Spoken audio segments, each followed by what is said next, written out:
ஆதியாகமம் 27 அதிகாரம்.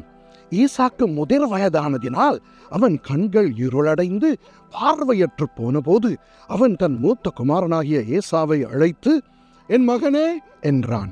அவன், இதோ இருக்கிறேன் என்றான். அப்பொழுது அவன், நான் முதிர் வயதானேன், என் மரணம் இன்ன நாளில் என்று அறியேன்.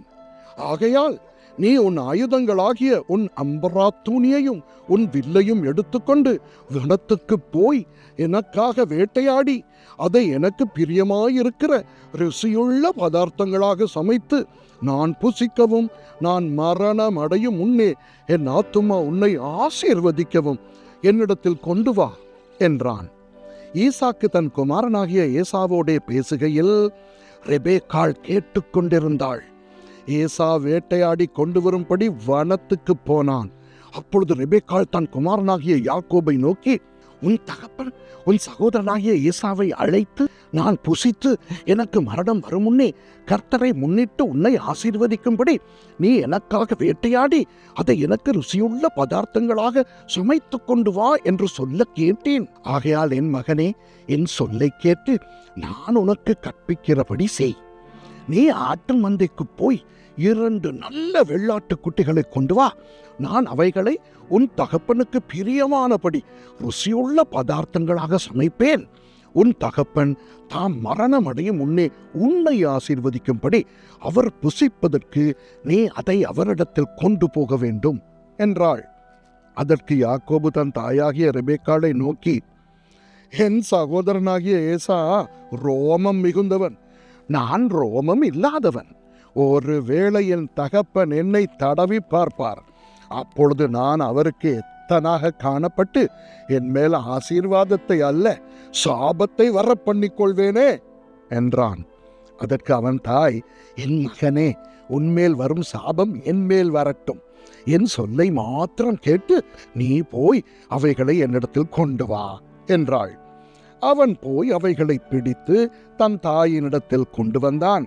அவனுடைய தாய் அவன் தகப்பனுக்கு பிரியமானபடி ருசியுள்ள பதார்த்தங்களை சமைத்தாள்.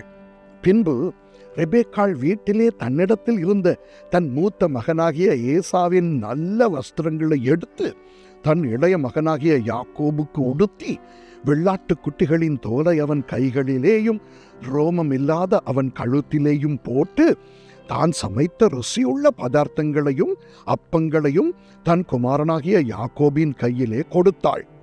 அவன் தன் தகப்பனிடத்தில் வந்து, என் தகப்பனே என்றான். அதற்கு அவன், இதோ இருக்கிறேன், நீ யார் என் மகனே என்றான். அப்பொழுது யாக்கோபு தன் தகப்பனை நோக்கி, நான் உமது மூத்த மகனாகிய ஏசா. நீர் எனக்கு சொன்னபடியே செய்தேன். உம்முடைய ஆத்துமா என்னை ஆசீர்வதிக்கும்படி நீர் எழுந்து உட்கார்ந்து நான் வேட்டையாடி கொண்டு வந்ததை புசியும் என்றான். அப்பொழுது ஈசாக்கு தன் குமாரனை நோக்கி, என் மகனே, இது உனக்கு இத்தனை சீக்கிரமாய் எப்படி அகப்பட்டது என்றான். அவன், உம்முடைய தேவனாகிய கர்த்தர் எனக்கு நேரிட பண்ணினார் என்றான். அப்பொழுது ஈசாக்கு யாக்கோபை நோக்கி, என் மகனே, நீ என் குமாரனாகிய ஏசா தானோ அல்லவோ என்று நான் உன்னை தடவி பார்க்கும்படி கிட்ட வா என்றான். யாக்கோபு தன் தகப்பனாகிய ஈசாக்கண்டையில் கிட்ட போனான்.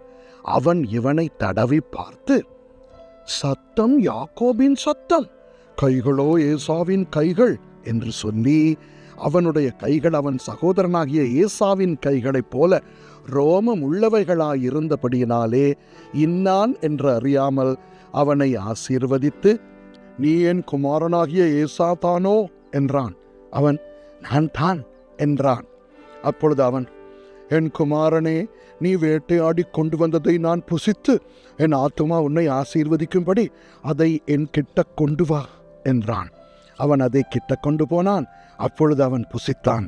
பிற்பாடு திராட்சரசம் அவனுக்கு கொண்டு வந்து கொடுத்தான். அவன் குடித்தான். அப்பொழுது அவன் தகப்பனாகிய ஈசாக்கு அவனை நோக்கி, என் மகனே, நீ கிட்ட வந்து என்னை முத்தம் செய் என்றான். அவன் கிட்ட போய் அவனை முத்தம் செய்தான். அப்பொழுது அவனுடைய வஸ்திரங்களின் வாசனையை மோந்து, இதோ என் குமாரனுடைய வாசனை கர்த்தர் ஆசீர்வதித்த வயல்வெளியின் வாசனையைப் போல் இருக்கிறது. தேவன் உனக்கு வானத்து பனியையும் பூமியின் கொழுமையையும் கொடுத்து மிகுந்த தானியத்தையும் திராட்சை ரசத்தையும் தந்தருளுவாராக. ஜனங்கள் உன்னை சேவிக்கவும் ஜாதிகள் உன்னை வணங்கவும் கடவர்கள். உன் சகோதரருக்கு எஜமானாயிருப்பாய். உன் தாயின் பிள்ளைகள் உன்னை வணங்குவார்கள். உன்னை சபிக்கிறவர்கள் சபிக்கப்பட்டவர்களும் உன்னை ஆசீர்வதிக்கிறவர்கள் ஆசீர்வதிக்கப்பட்டவர்களுமாயிருப்பார்கள் என்று சொல்லி அவனை ஆசீர்வதித்தான். ஈசாக்கு யாக்கோபை ஆசீர்வதித்து முடிந்தபோது யாக்கோபு தன் தகப்பனாகிய ஈசாக்கின் சமூகத்தை விட்டு புறப்பட்ட உடனே அவன் சகோதரனாகிய ஏசா வேட்டையாடி வந்து சேர்ந்தான். அவனும் ருசியுள்ள பதார்த்தங்களை சமைத்து தன் தகப்பன் அண்டைக்கு கொண்டு வந்து தகப்பனை நோக்கி, உம்முடைய ஆத்துமா என்னை ஆசீர்வதிக்கும்படி என் தகப்பனார் எழுந்திருந்து உம்முடைய குமாரனாகிய நான் வேட்டையாடி கொண்டு வந்ததை புசிப்பாராக என்றான். அப்பொழுது அவன் தகப்பனாகிய ஈசாக்கு, நீ யார் என்றான். அதற்கு அவன், நான் உமது மூத்த மகனாகிய ஏசா என்றான்.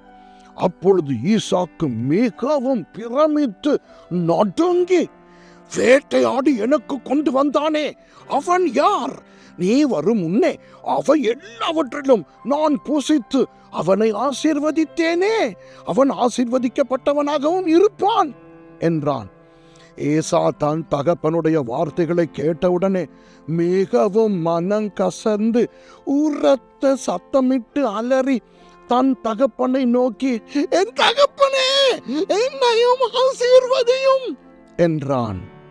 அதற்கு அவன், உன் சகோதரன் தந்திரமாய் வந்து உன்னுடைய ஆசீர்வாதத்தை பெற்றுக்கொண்டான் என்றான். அப்பொழுது அவன் பெயர் யாக்கோபு எண்ணப்படுவது சரியல்லவா? இதோட 2 தரம் என்னை மோசம் போக்கினான். என் சேஷ்ட புத்திர பாகத்தை எடுத்துக்கொண்டான். இதோ இப்பொழுது என் ஆசீர்வாதத்தையும் வாங்கிக் கொண்டான் என்று சொல்லி, நீர் எனக்கு ஒரு ஆசீர்வாதத்தை ஆகிலும் வைத்து வைக்கவில்லையா என்றான். ஈசாக்கு ஏசாவுக்கு பிரதியுத்தரமாக, இதோ நான் அவனை உனக்கு எஜமானாக வைத்தேன். அவன் சகோதரர் எல்லாரையும் அவனுக்கு ஊழியக்காரராக கொடுத்து அவனை தானியத்தினாலும் திராட்சரசத்தினாலும் ஆதரித்தேன். இப்பொழுதும் என் மகனே, நான் உனக்கு என்ன செய்வேன் என்றான். ஏசா தன் தகப்பனை நோக்கி, என் தகப்பனே, இந்த ஒரே ஆசீர்வாதம் மாத்திரமா உம்மிடத்தில் உண்டு. என் தகப்பனே, என்னையும் ஆசீர்வதியும் என்று சொல்லி ஏசா சத்தமிட்டு அழுதான். அப்பொழுது அவன் தகப்பனாகிய ஈசாக்கு அவனுக்கு பிரதியுத்தரமாக, உன் வாசஸ்தலம் பூமியின் சாரத்தோடும் உயர வானத்தில் இருந்து இறங்கும் பனியோடும் இருக்கும். உன் பட்டயத்தினாலே நீ பிழைத்து உன் சகோதரனை சேவிப்பாய். நீ மேற்கொள்ளும் காலம் வரும் போதோ உன் கழுத்தில் இருக்கிற அவனுடைய நுகத்தடியை முறித்து போடுவாய் என்றான். யாக்கோபை தன் தகப்பன் ஆசீர்வதித்தது நிமித்தம் ஏசா யாக்கோபை பகைத்து, என் தகப்பனுக்காக துக்கிக்கும் நாட்கள் சீக்கிரமாய் வரும். அப்பொழுது என் சகோதரனாகிய யாக்கோபை கொன்று போடுவேன் என்று ஏசா தன் இருதயத்திலே சொல்லிக் கொண்டான். மூத்த மகனாகிய ஏசாவின் வார்த்தைகள் ரெபேக்காளுக்கு அறிவிக்கப்பட்டது. அப்பொழுது அவள் தன் இளைய மகனாகிய யாக்கோபை அழைத்து, உன் சகோதரனாகிய ஏசா உன்னை கொன்று போட நினைத்து தன்னை தேற்றிக் கொள்ளுகிறான். ஆகையால் என் மகனே, நான் சொல்வதை கேட்டு எழுந்து புறப்பட்டு ஆரானில் இருக்கிற என் சகோதரனாகிய லாபான் இடத்துக்கு ஓடி போய் உன் சகோதரனுடைய கோபம் தனிய மட்டும் சில நாள் அவனிடத்திலே இரு. உன் சகோதரன் உன்மேல் வைத்த கோபம் தணிந்து நீ அவனுக்கு செய்ததை அவன் மறந்த பின் நான் ஆள் அனுப்பி அவ்விடத்திலிருந்து உன்னை அழைப்பிப்பேன். நான் ஒரே நாளில் உங்கள் இருவரையும் ஏன் இழந்து போக வேண்டும் என்றாள். பின்பு ரெபேக்காள் ஈசாக்கை நோக்கி, ஏத்தின் குமாரத்திகளின் நிமித்தம் என் உயிர் எனக்கு வெறுப்பாயிருக்கிறது. இந்த தேசத்து பெண்களாகிய ஏத்தின் குமாரத்திகளில் யாக்கோபு ஒரு பெண்ணை கொள்வானானால் என் உயிர் இருந்து ஆவதென்ன என்றாள். ஆமென்.